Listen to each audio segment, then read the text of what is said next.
Hi, everyone. Good afternoon, and welcome to day five. I believe day five of the Liyab Learning Challenge.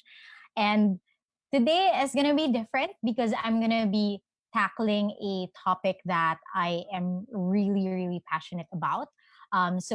Your teacher today will be me, Deirdre, the CEO and founder of Liyab. So, for those who are new here, again, Liyab is an e-learning startup that's really focused on helping Gen Z Filipinos like you, our audience, to transition into working life better. And part of that includes giving you some skills that can hopefully help make you be more competitive in the job market, or possibly if you're already in a job now, skills that may help you progress your career further. And I picked a topic today for you guys for the Liab Learning Challenge that I think is very, very much applicable in any industry or any function that you're in, because we all deal with data, even if it's really just like averaging like budgets, or looking at your metrics, or even just your own metrics. Um, we deal with data. And if you are ever in a position to present the data or make sense of this data, then we will have to eventually visualize it, because as you deal with more like bigger and bigger data sets, then you're gonna have to like really make sure that the most sense comes out of that data, and you can't just give, like, for example, an Excel sheet with raw data to your boss, for example. And I'll be talking about that in a bit later.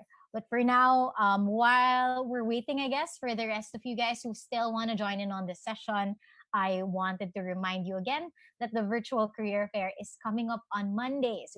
We are doing the career fair from Monday to Friday. We have a lot of like exciting companies and mentors and talks lined up for you guys. We're really just like in the final stages of finalizing the schedule. So for those of you who have registered, just wait for an email. In the next couple of days, we will be sending you more details. But I hope you are as excited for it as I am. All right. So I guess we can start. So now I just wanted to give a bit of background as to why I'm the one teaching you guys how to visualize and present data. So before I became CEO and founder of Liab, I was heading strategy for a logistics startup, and part of my job was constantly presenting data, making the visualizations for the presentations that our CEO has to make, that my boss has to make, our Mancom has to make, for example, for its stakeholders, all of the board meeting slides during my time there. I had to be the one to prepare all of those. So I was visualizing and presenting data was a huge part of my role. And I really had to use that skill um, to its maximum, because how the data that I present is interpreted and seen affects the future of the whole company. So this is why I really got to hone this skill right before I started Liab. But also before that, I was also in a position where before I joined that logistics startup, I was also heading product for an HR technology company, which meant that I had to work with several HR clients, and I had to constantly present their own data to them. Like, how are your employees doing? Are your employees happy? I had to show them charts and graphs for that, and even consult with them on that, give them insight based on the data that I was getting, based on like the insights that I was getting from their data. So visualizing and presenting data is a huge part of my career before I left that path and started Liab. And so I just wanted to impart some things on you guys. And also because like I'm a huge data geek. So that's just in case you guys are wondering, why is the founder of Liab teaching us about visualizing and presenting data? Well, that's because that was my huge part of my job before. So I do a workshop of this for the companies that I worked with before. It's usually like a 1.5 to 2 hour session, but I made a different version of this topic, this talk, to update it with, I think, the different charts that we've been seeing on social media these days, especially in terms of like reporting on COVID data. And I also wanted to make it a lot simpler to just really focus on some takeaways that you can apply almost immediately in anything that you do. So um, let's get started. So my topic for today is really how to visualize and present data for beginners. Very condensed version of that. So first, I wanted to discuss. Wait, let me just. Oops. Ooh, why is it not presenting to the next slide? We have some technical. There. Okay. So, but first, why is this important? It's because one day a once in a lifetime pandemic might occur and you're going to have to report on some data. So I'm talking about COVID and the amount of charts that I've been seeing on my timeline lately. I don't know if some of you have seen this horrid chart that I super don't understand. And I think the what irks people the most about this is like the trend line that they managed to put there. It really doesn't show as much. It doesn't show a big difference between like the bar and the line, which is why this irks me so much. And it's not even like a real helpful trend line. I'm gonna show some other charts that I've seen about COVID that I'll be using as examples throughout this session to discuss why data visualization, the correct way, is so important. So we have this one. I'll break this down later, but this one is from the US, where they showed a bar chart of the coronavirus cases, and then just chose 3 countries, and then look at the disparity between the size of the graphs. But if you didn't know any better, so like for most people, they don't really discern as much when they look at graphs. They really, first thing that they see is really like the areas involved, like how big is one bar versus other bars. And then very like it's kind of just secondary for people to check out, like, okay, let's check the data labels, what are the numbers here. I'll be diving into this a bit later, but I just wanted to point out that this graph is also, this chart made me crazy, because if you really look at the numbers, it's not really that huge of a difference, and I'll prove to you guys later on why. Another one is this one.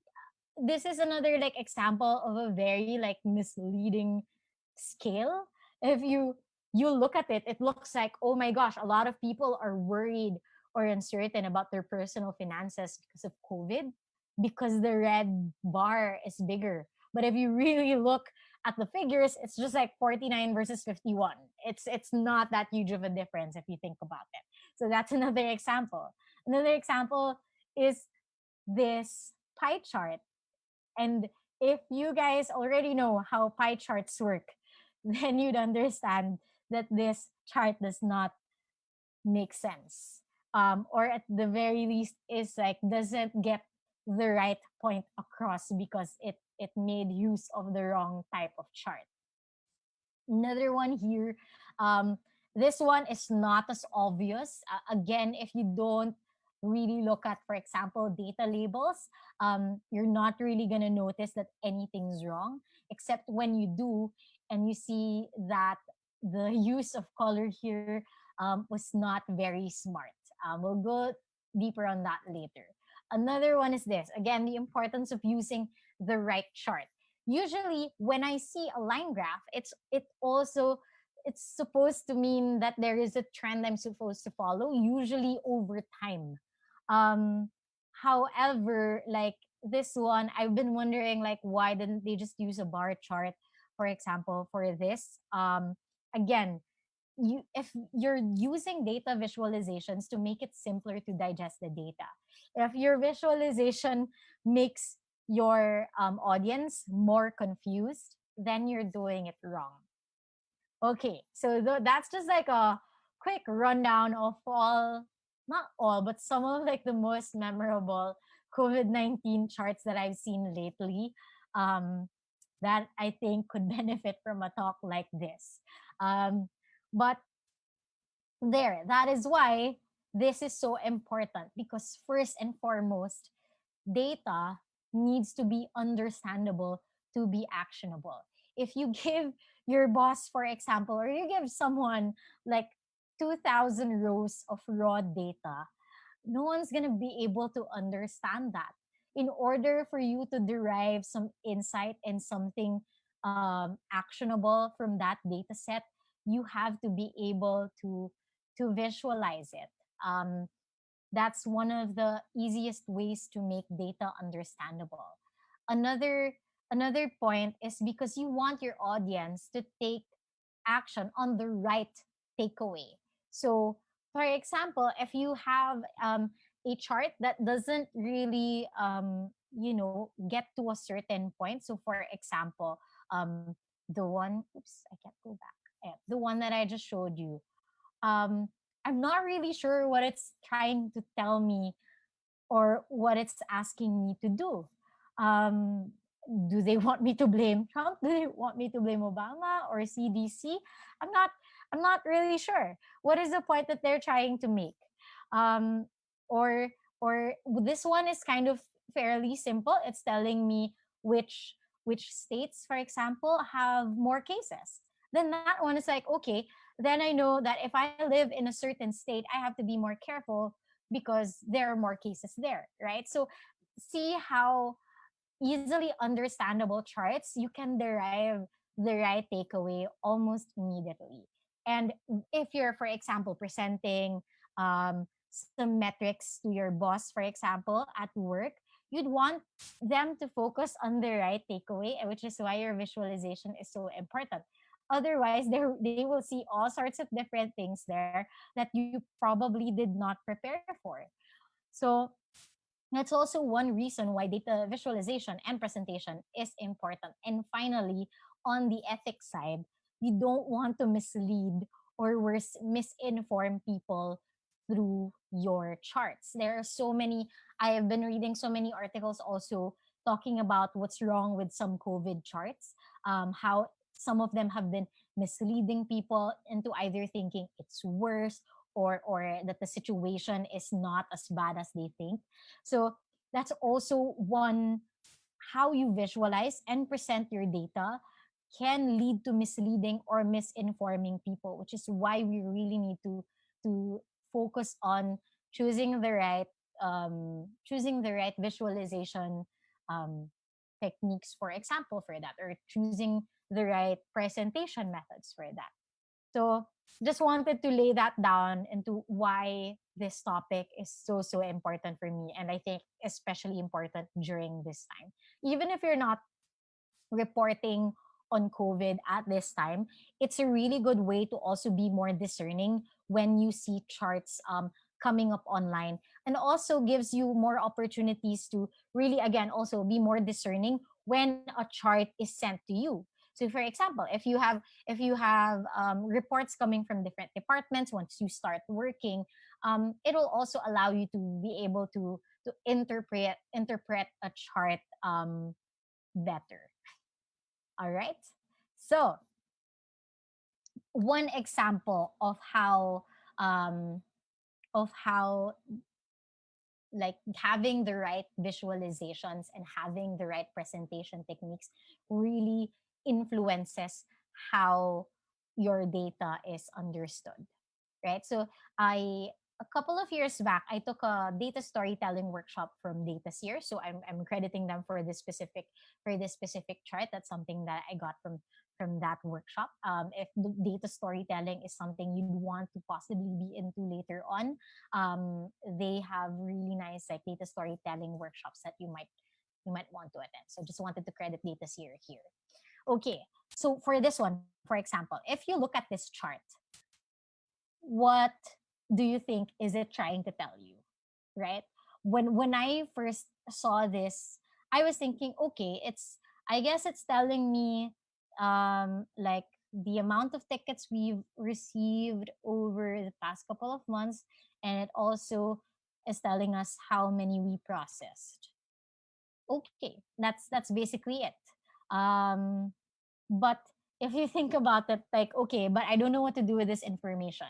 Like, the person who made this graph, I don't know what they want me to get from this, right?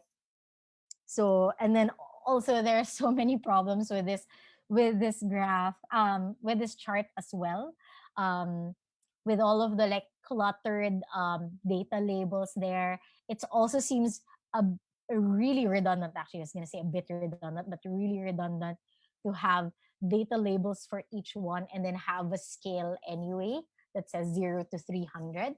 Um, and also parang it's also unnecessary na up to two decimal places sila since these are all whole numbers that we're dealing with. It just says ticket trend as the title. So I really don't know what to get from this, but it's just been it's very cluttered to me. But look at what happens if you use the right visualization and if you're more strategic about how you present the data. This chart is exactly the same data as the one that I've showed you a while ago. So this again, this is from Datasphere. And the way that they improved this chart was, look, instead of bar graphs, they did a line chart because a line chart usually is better if you're trying to show trend over time. So January to December, these are the different like these are this is the trend for how many tickets we've received, and this is the trend for how many tickets we've processed. And if you really look at it, now it's more apparent that there's been a gap between received and processed in the later half of the year, which in the first half of the year you don't notice at all, right? So in this part it's like, okay, sige, it's not as apparent until you really look at each bar. Um, except with this one, I don't even have to really closely look at it. And if you'd notice, they put the data labels specifically on the months or the points that they want you to pay attention to. Like in August, we got 202 tickets, but only 156 were processed. Look at that difference. So they only decided to put a data label on the points that are very important for the presentation that they're doing. The headline, instead of saying ticket trend, they really just went and spoon fed you with the actionable recommendation that they want you to do. They are asking you to please approve the hire of two full-time employees to backfill those who quit in the past year. So I like how they even put a line in May and put some context into look at when it started deviating and the gap started becoming bigger and bigger. It was when the two employees we had quit in May. What's great about being able to present data like this is because you are able to add context that's not always present in the raw data itself, which is why I think this is such a good skill to learn because it's not something that can be easily automated. Sure, they can automate making the charts, but making a presentation like this where you are able to add context that a machine would possibly not know about is very valuable, and I think will be valuable for some time until they figure out how to make AI do that. So also, so that's why I think this chart is a very nicely crafted I guess chart or slide if you're presenting data. Look at how they removed some of the grid lines. So in the previous one, they put like grid lines, which was not really necessary because they had the data labels anyway. But this time they cleaned it up, um, even used one less color here just to really focus you on what is important. So if I were to point out the three things that I would want you guys to take away from this specific slide, it would be this, which is if you can always add as like um, more insights that not necessarily coming from the raw data that you've processed yourself, but maybe something from what you've noticed in the context of the data collected. Um, Another is to spoon feed. So I want you guys to maybe consider spoon feeding some of the information that you want people to pay attention to. Otherwise, it's gonna be hard for someone looking at your chart like within the first 2 seconds to figure out what is this chart trying to tell me. And then third is to give actionable recommendations when you're presenting data like this. So now I've showed you like a before and after of like what it looks like without much, without, if you don't give much thought to visualizing or presenting your data, and what happens if you do put a lot of thought into it. Okay, so I'll just be giving like 2 sections of tips today. One section on like tips for simple, very simple tips for visualizing data, and then one section on very simple tips on presenting data, since we only have less than an hour to go over this. All right. So first, some tips on visualizing the data. First, you have to choose the right type of chart for it.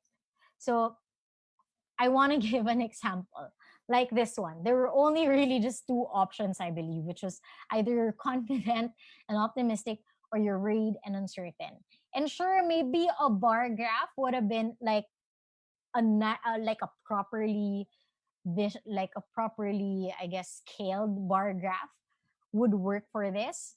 But this is one of the few times that a pie chart can possibly also help. This is just a very quick visualization. It's not like my best work. But if you'd see, then you'll also see that like maybe if you're showing parts of a whole and it'll be able to add up to 100% anyway. Best to use possibly a pie chart, but I'll tell you guys later on the many things that can go wrong with choosing a pie chart. Um, I have this chart.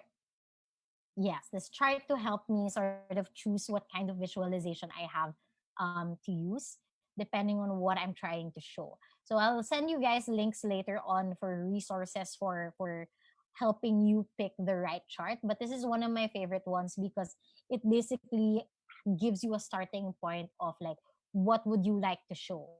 Do you want to show distribution of data? Do you want to show a comparison, a composition, or a relationship? And from there, you have more options. So for example, if I want to show a comparison, is it among the like among items? And usually you just get like bar charts for that, or is it over time? If it's over time, you good recommendation there is if many categories you can use like um a line chart, and if it's a few categories only, then possibly you can still use a bar chart even if you're showing trend over time. So really good chart, yeah, basically good chart infographic to follow when you're choosing what chart to use. Another infographic that I also like, which I will be linking to you guys later again, is this one from Vengage or Vengage. I think it's pronounced Vengage. So it just asks you like if you want to inform, like you want to convey a single important data point, maybe you're good with just a single big number. You don't have to you don't have to really make a solid chart for it if really what you want them to focus on is one specific number. Or for example, if you want to compare several things, some categories, you have so many options. You have bar charts, pie charts. If you want to show change over time, um, there's also these types of charts. So again, this is a really nice infographic from Vengage, which I will be linking to you guys after this live video. But why it's important to not just like choose the right chart, it's also important to use that chart correctly. And I think one of the most misused charts ever in the history of man are pie charts. uh, Pie charts aren't really that useful anymore if you have more than five. more than five categories that you're trying to put, because now it's like I it's very hard to see now. Even if lakihan mo yung data labels na to, it's not really as helpful if you just like um made them into bar, like column charts that is ordered like from most to least, for example. If you're dealing with more than five categories already, best use maybe a bar chart or a column chart for that instead.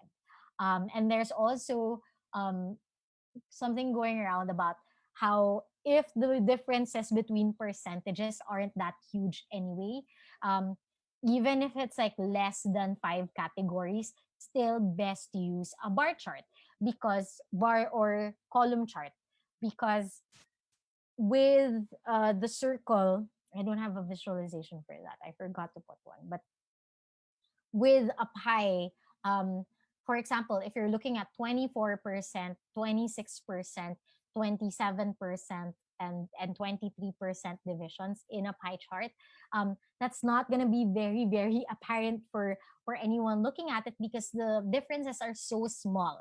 However, if you put that in a bar chart, especially in an ordered bar chart or column chart, that that way it's more apparent the minute differences between those data sets.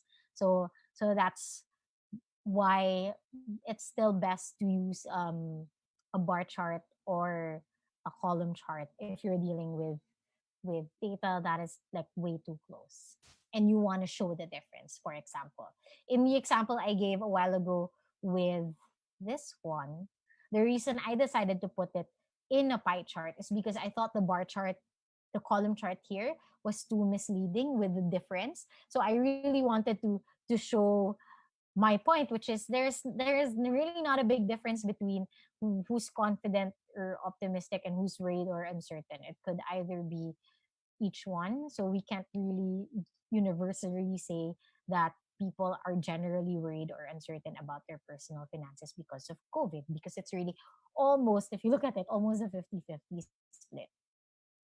So choosing the right chart and using that correctly. I have some more examples of how pie charts are used incorrectly. So for example, this one. Again, I mentioned that if your data doesn't isn't part of a whole anyway, and it was never gonna add up to 100, do not make a pie chart for it.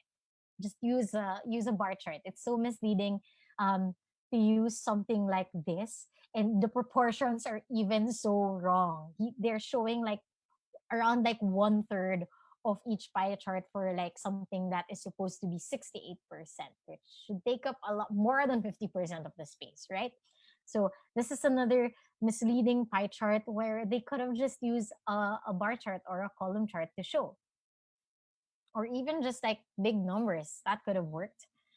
But I would credit though with I would credit them for using like high contrast colors, which allows me to give a bit of difference between each area of the chart, which is a bit of a spoiler for the next part. But this is also an example of a pie chart that does not represent anything that is supposed to be part of a whole. You can't use a pie chart to explain how contagious coronavirus is. If unless your data points are like, okay, this is the percent, this is the entire population, this whole circle is the entire population, and this is the amount of people infected by coronavirus, then possibly, sure, your pie chart makes sense. But now, if you look at the labels of this pie chart, it's using the different like pandemics that we've had before. Um, or other diseases that does not really add up to a whole. So again, use the chart correctly. And finally, this one that just really disregards the whole point of cutting areas in a pie chart. It said 22% yes, which is the green big part, and 78% no, when like it's just a small part. What I would credit this pie chart though is the smart use of colors. So green is usually associated with a yes, and red is usually associated with a no. So that gives me less processing power to think like, okay, red bad, green good. But the problem is with the overwhelming amount of green in this pie chart, it makes me think that, oh, I feel like if I didn't read the data labels, more people are stocking up on supplies as a result of COVID. When if you think about it, no, not a lot of people are stocking up on supplies because of COVID, right? So the next point here, this is a segue to the next point I have, which is to use color intelligently. Um, Color impacts your charts a lot, and one way that works is here.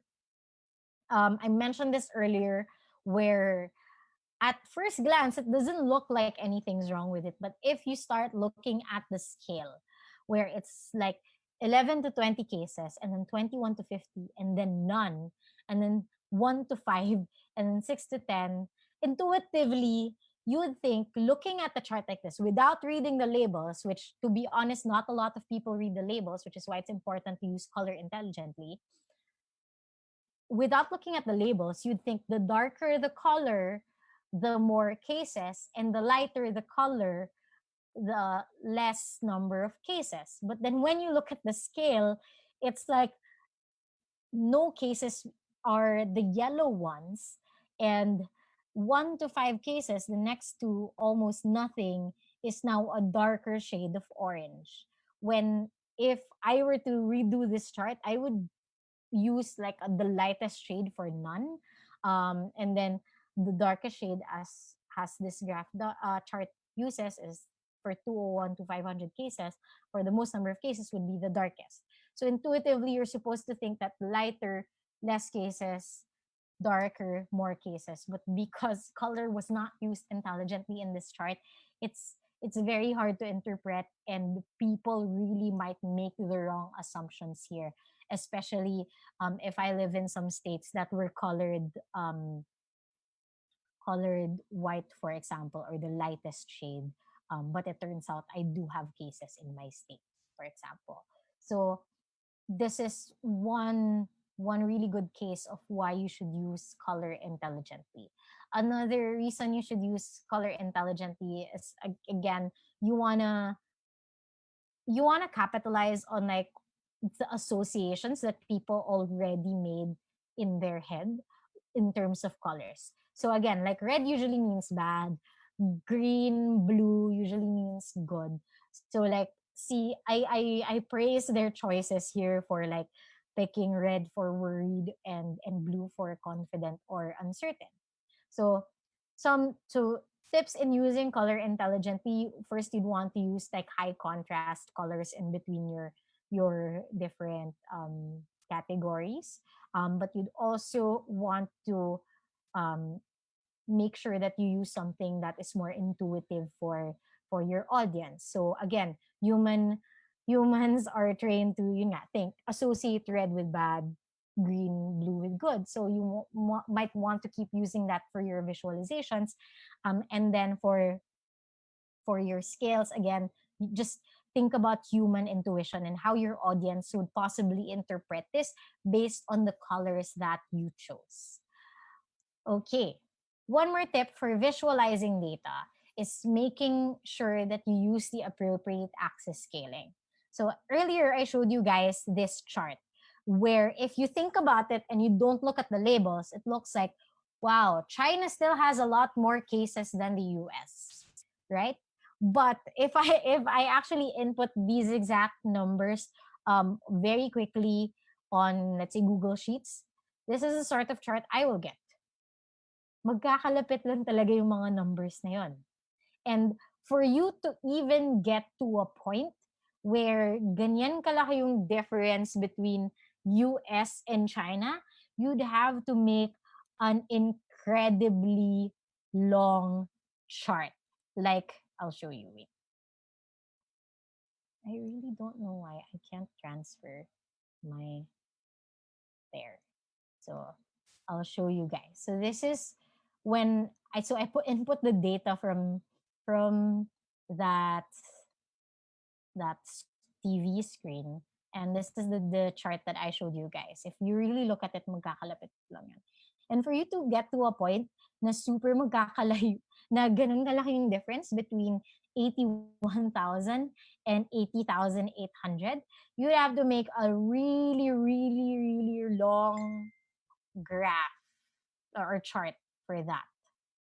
And this is one way where, like, some people who make charts really try to mislead.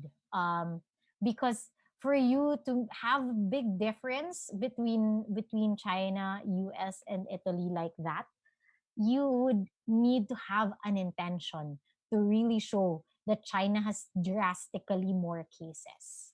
Um, and you have to think about, when you're looking at graphs like that or charts like that, sorry, like, what is the intention of this person, um, who made this graph, right?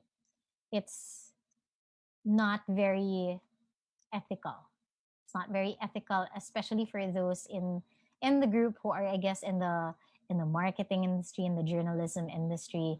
I think even when you're presenting to your boss, for example, at work, I know there will be times where you want a specific outcome from a specific report, and your data might not necessarily agree with you, and you might start playing around with how you visualize data just to prove a point.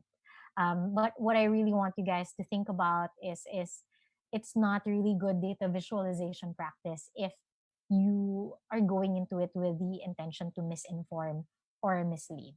But sometimes these intentions aren't necessarily we're really cognizant of. We never know if the person who made this chart was really intentional in showing that, China has drastically more cases, malayo pa.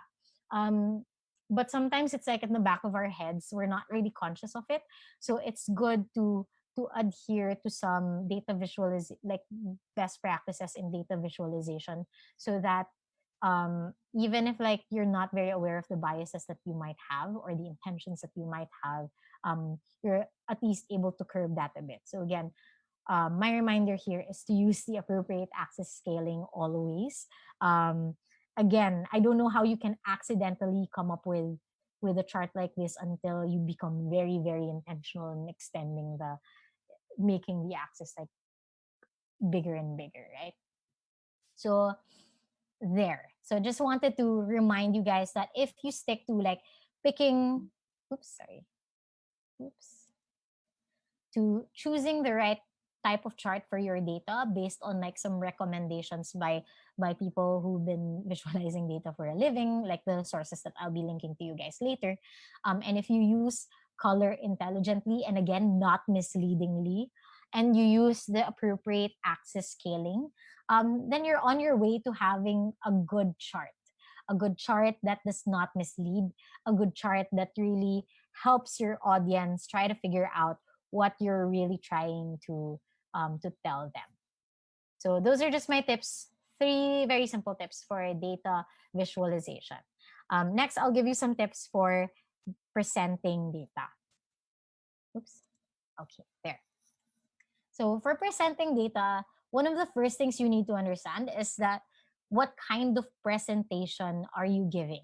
I know some schools, I'm not gonna say which schools, but some schools actually teach that, hey, it's better for your presentations to have not a lot of things going on there. It's good na parang if you just have your audience focusing on just one thing.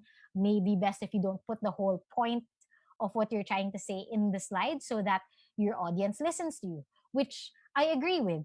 If you're giving a presentation that you will be able to present, but there will also be presentations that we will only get to send, like we won't get to explain it.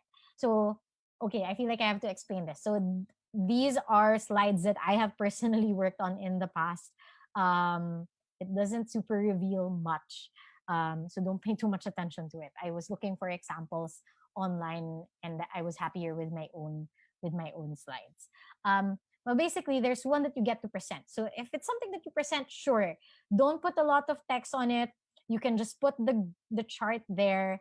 And then so that just so you're using the presentation as a visual aid, but really you'd want your audience to still listen to you. So, for example, one that you get to present, you can just show one big number there or one big chart there, and explain the rest. However, when you start working, you won't get to present all of the reports that you're making. There are ones that you really just have to send, especially these days that people are working from home. Most of the things that would have been meetings if you were in the office are just now turned into emails. So now you won't get to present the presentation or the slides that you're working on. You're just really gonna have to send it to someone. So there's a type of presentation that gets sent. And in that scenario, it's okay to pack it with as much information as you can, as long as it still makes sense for the person reading it. So, for example, this slide that I put here, I put so much information here, but that's because I will only get to send this deck to the client and tell them like, hey, here are your metrics. Here are the ones that you should be worried about, for example. So, understanding what kind of presentation you're giving allows you to think about how much information you have to pack into each slide. Next, I want you to focus on the takeaway, aka sort of like spoon feed. So, this is a presentation I made for a job application I did a while back. They gave me 1 week worth of ways data, so location data, huge data sets. I promise you, location data is quite hard to process, but we have a Liyab learning challenge session for that, so don't worry about that too much. That's for day 9, spoiler. But anyway, you want them to focus on the takeaway. So I in this one, I really just kind of spoon fed them, even though the chart already shows that hey, there are more traffic jams happening later in the day than very early in the day when there are barely any people on the streets, and that's why um, I really just said 1/4 of traffic jams occur during evening rush hour of 5 to 7. Actually, in the original presentation of this, I even grayed out all of the other bars except the three bars of like 5, 6, and 7 p.m. So that's one way that you can present your data as well, especially if you have a takeaway already for your audience.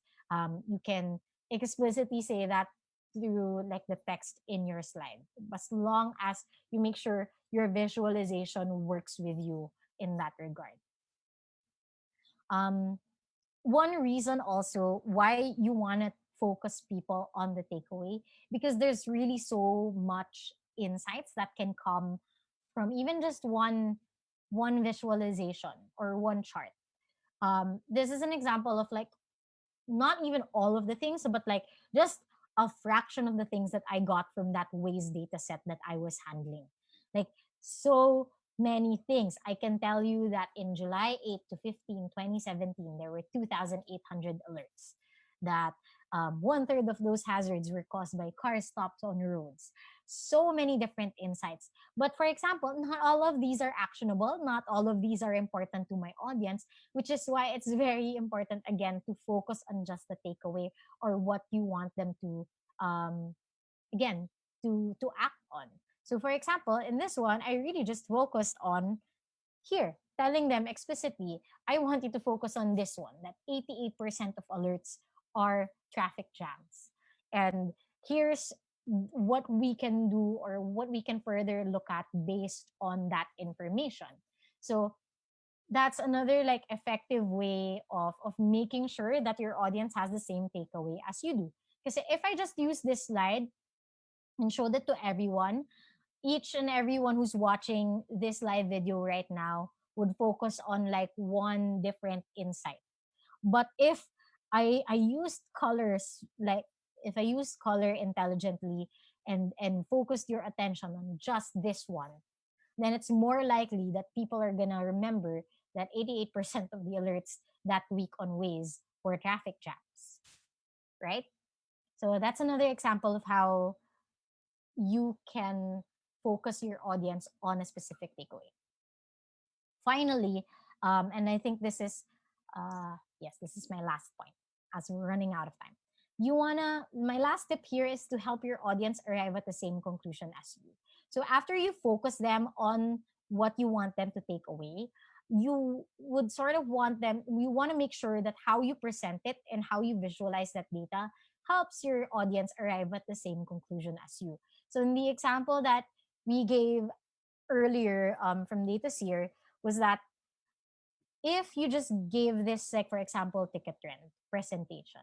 So if you have five people in your audience or you're presenting to five people, you are not assured that the five people listening to you or looking at your visualization will have the same conclusion that, hey, I think we need to hire two people because we've been behind on the ticket volume process.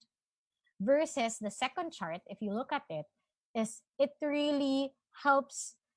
There is no doubt, or there is little doubt for the audience of the five people probably listening to you that, hey, we need to hire two employees because two employees quit in May.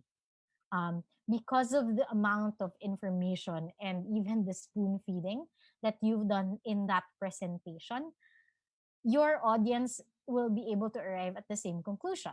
Even if, let's say, you weren't able to present this and you just sent this to someone, because of all of the different elements that you've packed into that slide, your headline, which already asks them, which already gives them insight or asks them to do something, your visualization, which focuses them already on the big difference between processed and received, the context that you gave, where two employees quit in May. Even if you did not get to present this, your audience is more likely to arrive at the same conclusion as you. And I think that's what makes a really good presentation. So, for example, in the visualizations that I've showed before, um, if people were taking a look at, I'm just going to go back a bit. If people were taking a look at this one, for example, there are different takeaways that people can get from this. They will arrive at very, very different conclusions. Someone will might arrive at a conclusion that, oh, there are more cases in China, US is safe. However, if someone's looking at this from a perspective of just comparing Italy and US, someone's gonna think, oh no, we have more cases than Italy. This is cause for concern, for example, right? So if you just show a graph or chart, sorry, a chart like this, you are not guaranteed that your audience will have the same conclusion. Versus, for example, if assuming that this was scaled properly in terms of colors, most people will have the conclusion that, okay, these states have the most cases. So it makes sense if these states are on lockdown or are a bit more strict with having people go out, that sort of thing, right? So make sure that in choosing your visualization and presenting it, that your visualization allow and presentation actually allows people to arrive at the same conclusion as you. So that's it. Wow, I did not realize I can fill up that time. So I just gave three tips for each, but again, the to recap my tips for presenting. First, you gotta understand what kind of presentation you're giving. Don't just think that I will always get to present this. So I need to put as little information as possible. Make it not too cluttered. It depends on the context of the presentation that you're giving. Another is to focus on the takeaway, and finally to help your audience arrive at the same conclusion as you. Um, and that's it. So I'll just be quickly going through the homework, which I think would be very interesting because if you guys haven't checked it out yet, we have a first pay survey in Liyab. So we started this early this year. It has about 2,600 plus responses across different, I guess, first job years. So I asked like what year did they first start their job, what industry, and I think the most important part of this survey was how much was your monthly salary. We use this, and we really suggest for our learners to maybe benchmark their first pay on the responses here, if they're just looking for jobs and don't know how much asking salary they could have. They can possibly take a look at this and maybe see if the role they're applying for in the industry there applies to them, right? But so we have the first pay survey in Liyab. That's a lot of information. Actually, pretty simple information, but that's a lot of information already. And for a while, some really kind people on the internet have made their own visualizations and insights based on that same data set. But now, what I want you to do, if you want to get the certificate for attending this learning session, is I want you to open Liab's first pay survey results and then create just one slide. Like, show me one slide. You can put it in the comments with the following elements: your takeaway, like, give me just like one takeaway. I know there's so much that you can take away from that data set alone, but I want you to give me a takeaway, a chart, a really nice chart, and a proposed next step based on the takeaway that you have. All right. So very simple. If you just want to take a crack at visualizing and presenting data, you can use the first pay survey, and maybe we'll find out something that we didn't initially uncover from our first crack at the first pay survey results. So there. I'll send you the resources later, and a PDF of my slides so that you're able to review it and click these links. Okay, we have cool. So we have some comments now. I would just read, I guess. Um, we have from Christine Jane, who said, "Totally agree. Charts are supposed to help your viewers visualize your data in a simpler way, not confuse them more." Precisely. A simple title header and XY axis labels are important. We have another example that says, "Charts are of great help to plan what actions needed." Yes, that is very, very true. And we have a comment from Len, who actually gave us a site that's helpful, Data Viz Catalog. I'll check it out and reply to you, Len, after that. I think I've probably seen this before already, but I'll check it out. Not sure if we have questions based on that, but so yeah, if you guys have questions, I guess I'll give you guys a minute to post. But I think like it's pretty straightforward. It's a bit of a technical topic today. But it's something that I really wanted to tackle with you guys, especially not just because it's an important career skill, but we deal with charts every single day. If you're on social media, especially now with COVID, there is so much, and I want you guys to be a little bit smarter about what seeing the graphs and knowing, um, being more discerning when interpreting them. Okay, cool. We have more comments now, which I will just well, yes, storytelling with data is such a good resource as well. I very, very much agree. Um, Data storytelling is something that I've been super interested in for some time. But yes, okay. Ooh, I like this. I'm gonna check out this tool because I haven't heard of this tool yet. So someone said, "I particularly like using Spotfire for creating graphs and data analysis. It's very easy to use with lots of visualizations available. You can also incorporate some programming to auto pull out info from your database." Wow, that's really nice. I have not tried that tool yet. Medyo basic ako. I just use Google Sheets, Google Data Studio, tried to learn Tableau for a while, um, Excel, but that's basically it. I'm so glad that there are so many tools um, popping up lately that make the data visualization a lot more accessible and easier to understand.